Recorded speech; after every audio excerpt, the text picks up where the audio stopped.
ኦኤምኤን የተባለው የኦሮሞ ጽንፈኛ ሚዲያም በአማራና በትግራይ ህዝብ መካከል ግጭት ለመቀስቀስ ያሰራጨው ዜናም በርካቶችን እያነጋገረ ነው።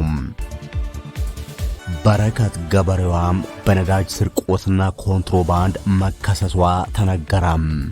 ጤና ይስጥልን። ከሸገር ቲዩብ የሰዓቱ መረጃዎቻችን ቀጥሎ ይቀርባሉ። ሸገር ቲዩብን ሰብስክራይብ፣ ላይክ እና ሼር ያድርጋችሁ መረጃዎችን አግኙ። በያላችሁበት መልካም ጊዜም። ብልጽግና ለአፍሪካውያን ቲክቶከሮች ለእያንዳንዳቸው 50,000 የአሜሪካን ዶላር መክፈሉ ተነገረ። ዛሬ አዲስ አበባና ነዋሪዎቿን የሚመለከት ሰው ሁለት የማይገናኙ እውነታዎችን ይታዘባል። በአንድ በኩል በዘመናዊ መብራቶችና በለመለሙ ሳሮች የተዋበው የኮሪደር ልማት የከተማዋን ገጽታ ያሳያል። በሌላ በኩል በዚያው ሳርና ዲም ላይት በበራበት መንገድ ላይም ነገ ለልጆቹ የሚቀመስ ነገር ያጣው አባትና በኑሮ ውድነት ማዕበል የምትናወጠው እናት በጭንቀት ሲጓዙ ይታያሉ። መንግስት የአፍሪካ ቲክቶከሮችንና ተጽዕኖ ፈጣሪዎችን በከፍተኛ የውጭ ምንዛሬ ክፍያም ወደ አገር ውስጥ በመጋበዝ የአዲስ አበባን አዲስ ገጽታ እንዲያስተዋውቁም እያደረገ ይገኛል። ይህ የፕሮፓጋንዳ ዘመቻም ከተማዋን እንደ ዱባይና ሲንጋፖር ለማሳየት ቢሞክርም ከካሜራው በስተጀርባ ያለው እውነት ግን መሸፈን አልቻለም። ከቦሌ እስከ 4 ኪሎ የተተከሉ ዘንባባዎችና የተዘረጉ ሳሮች ከመንግስት ባለስልጣናት እጅግ ከፍተኛ ጥበቃና እንክብካቤ ይደረግላቸዋል። ለሳሮቹ የሚፈሰው ውሃና የሚደረገው ጥንቃቄም በየቀኑ በኑሮ ውድነት ምክንያት ከገበታው ላይ አንድ ምግብ እየቀነሰ ለሚሄደው ህዝብ አልተረፈም። የመንግስት ትኩረት ከሰው ልጅ ህልውና ይልቅ ለድንጋይና ለህንጻ ውበት ያደላ ሆኗል። ዜጎች በዋጋ ንረት ሳቢያም በሞትና በህይወት መካከል ሆነው መንግስት ግን በቢሊዮን የሚቆጠር ገንዘብ ለከተማ ማስዋቢያ ማፍሰሱ የህዝብን ስቃይ ካለመረዳት የሚመነጭ ነው በሚል በርካቶች እየተቹ ነው። ኢትዮጵያውያን ዛሬ የሚገኙት በታሪካቸው አይተው በማያውቁት የኢኮኖሚ ጫና ውስጥ ነው። የሥራ አጥነት ቁጥር መጨመርም፣ የብር የመግዛት አቅም መዳከምና የዋጋ ንረቱ ህዝቡን ተስፋ አስቆርጧል። መንግስት ስለ ብልጽግና ሲሰብክ፣ ህዝቡ ግን ስለ ህልውና እየተጨነቀ ነው። ከተማዋ ህዝብ ተፈናቅሎ ኮሪደር ቢሰራባትም ነዋሪዎቿ ግን በውስጣቸው እየጠቆሩና እየተሰበሩ ነው። ብልጽግና ለቲክቶከሮች የከፈለውን 50,000 ዶላርን ጨምሮም በአሁኑ ወቅት ጉዳዩ የብዙ ኢትዮጵያውያን ልብ የሚያደማ ትልቅ ቁስል ሆኗል። የቲክቶከሮቹ ክፍያ ጉዳይ ደግሞ የህዝቡን ብሶት ይበልጥ እንዲገነፍል አድርጓል። መንግስት የኢትዮጵያን አዲስ ገጽታ እንዲያስተዋውቁም ከውጭ ሀገር ለጋበዛቸው የአፍሪካ ቲክቶከሮችና ተጽዕኖ ፈጣሪዎች እንደየደረጃቸው ከ50,000 የአሜሪካን ዶላር ጀምሮ ክፍያ ፈጽሟል። አንድ ቲክቶከር የተከፈለው 50,000 ዶላርም በዛሬው የገበያ ምንዛሬም በሚሊዮኖች የሚቆጠር የኢትዮጵያ ብር ነው። ይህ ገንዘብ ለስንት ሺህ ዝቅተኛ ገቢ ላላቸው ዜጎች የአንድ ወር የጤፍና የዘይት አቅርቦት ይሸፍን ነበረም። ህዝቡ የሚበላው አጥቶ እያለም በውጭ ምንዛሬ እጥረት ምክንያት መድኃኒትና ፋብሪካዎች ግብአት አጥተው ባለበት ሀገርም ይህን ያህል ዶላር ለጨፈራና ለቪዲዮ ሰሪዎች መከፈሉ የመንግስትን ቅድሚያ የሚሰጣቸውን ጉዳዮች ክፉኛ መሆናቸውን አሳብቋል። መንግስት ለሳሩ መድረቅና ለዘንባባው መጥቆር የሚጨነቀውን ያህል የቤት ኪራይ መክፈል አቅቷቸው ሜዳ ላይ ስለወደቁ እናቶችና ህፃናት ሲጨነቅ አይታየም።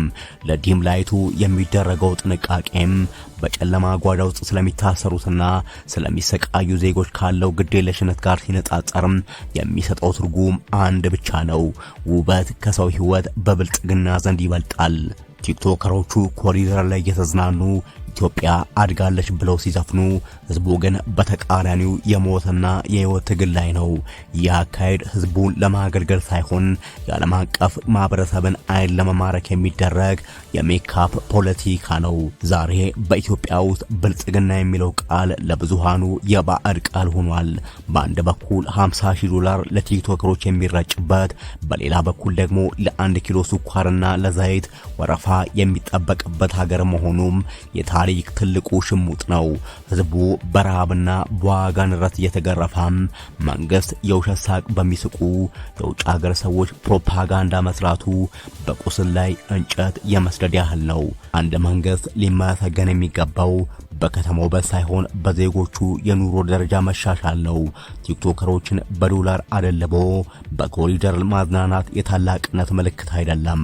ታላቅነት ማለት ለቲክቶከሮች የሚከፈለውን $50,000 ለድሆች ድጎማ ማዋል፣ ለዘንባባ የሚደረገውን ጥንቃቄን፣ ለዜጎች ሰብአዊ መብት ማድረግና ከሪፖርት ባለፈ የህዝቡን የጓዳ እውነት መስማት ነው። ኦኤምኤን የተባለው የኦሮሞ ጽንፈኛ ሚዲያም በትግራይና በአማራ ህዝቦች መካከል ግጭት ለመቀስቀስ ያሰራጨው ዜና በርካቶችን አስቆጥቷል። በትግራይ መንግስታዊ ስልጣንን በኃይል ያዘው ቡድን የትግራይ ግዛታዊ አንድነት ማስከበር ቀዳሚ አጀንዳዬ ነው ማለቱ ተሰማ ይላል የኦሮሞ ጽንፈኛ ሚዲያ ዘገባም።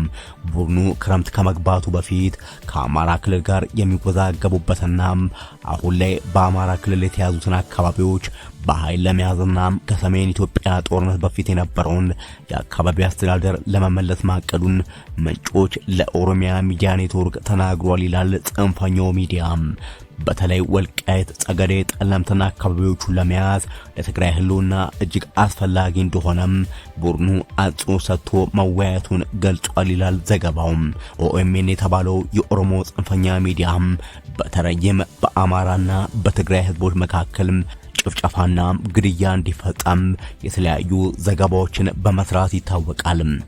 ጽንፈኛው የኦሮሚያ ሚዲያ ኔትወርክ ሲቀጥልም የትግራይ ግዛታዊ አንድነት ማስከበርና የአማራ ርስት ማስጠበቅ በሚሉ አካላት መካከል ፍጥጫው በርትቷል በሚል እንደ እግር ኳስ ግጥሚያም ሁለቱን ህዝቦች ለማጋጨትና ለማፋጀት የተሰጠውን ተልእኮ በዜና ይዞ ብቅ ብሏል። ዋነኛው ዓላማውም የአማራና የትግራይ ህዝብ በወልቃይት ሰበብ እንዲጋደሉና እንዲጨፋጨፉም ኦህዴድ ብልጽግና ደግሞ ሌሎች ብሔሮችን ጨፍልቆ 4 ኪሎ ላይ ስልጣኑን አደላድሎ እንዲቀጥል ነው በሚል እየተተቸ ይገኛል።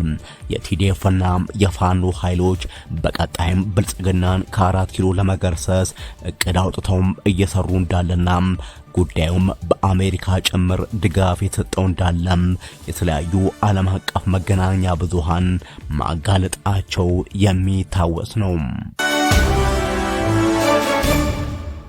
በረከት ገበሬዋ በህገወጥ የነዳጅ ግብይትና በኮንትሮባንድ መከሰሷ ተነገረም። የኢትዮጵያ ነዳጅና ኢነርጂ ባለስልጣን ምክትል ዋና ዳይሬክተርን፣ የኢትዮጵያ ነዳጅ አቅራቢ ድርጅት ዋና ዳይሬክተርን እንዲሁም በማህበራዊ ሚዲያ በረከት ገበሬዋ በመባል የምትታወቀው ወይዘሮ በረከት ወርቁን ጨምሮ ሌሎች ግለሰቦች በአገር አቀፍ ደረጃ ለተፈጠረው የነዳጅ እጥረት ምክንያት በሆነም ከባድ የሙስናና የኮንትሮባንድ ወንጀል ተጠርጥረው ክስ ተመስርቶባቸዋል።